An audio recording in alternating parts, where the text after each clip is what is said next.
નમસ્કાર, કલમ યુદ્ધ સમાચારની સાથે હું છું આપની સાથે પાયલ બામભણિયા। તો જોઈએ આજના મહત્વના સમાચારમાં। આજરોજ 21 ઓગસ્ટના રોજ સમગ્ર એસટી સમાજના આગેવાનો દ્વારા દાહોદ બંધનું એલાન કરવામાં આવ્યું હતું। આજરોજ દાહોદ શહેરમાં એસટી સમુદાયમાં ક્રિમિલેયર માટેનો જે ચુકાદો આવ્યો છે તેના વિરોધમાં દાહોદ બંધનું એલાન કરવામાં આવ્યું હતું, જેમાં આદિવાસી અને એસટી સમુદાયના તમામ આગેવાનો અને રાજનેતાઓ ઉપસ્થિત રહ્યા હતા અને દાહોદ નગરના તમામ વેપારીઓએ આ બંધના એલાનને સંપૂર્ણ સમર્થન આપી પોતાના વેપાર ધંધા બંધ રાખ્યા હતા। જેમાં એસટી સમાજના આગેવાનોના જણાવ્યા અનુસાર આ કાયદો સંશોધન સર્વે તથા જમીનની હકીકત જાણ્યા વગર આ નિર્ણય લેવામાં આવેલો હોય તેવું જણાય છે।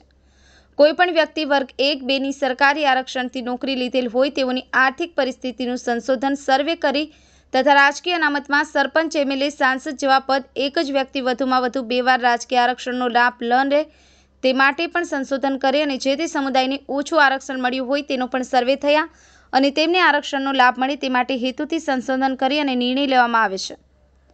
જિગ્નેશ પંચાલ, કલમ યુદ્ધ સમાચાર, દાહોદ। આજે આખા ભારતમાં એસટી, ઓબીસી, માઇનોરિટી બધા ખૂબ આક્રોશિત છે અને આ ભાજપની સરકારે સુપ્રીમ કોર્ટના માધ્યમથી આરક્ષણ જે અમને બંધારણમાં મળ્યું છે, બાબા સાહેબ આંબેડકર, ગાંધી બાપુ બધાએ જે અમને આપ્યું છે એની છેડછાડ કરવા માટે આજે એ લોકોએ સુપ્રીમ કોર્ટથી આ એક પગલું ભર્યું છે।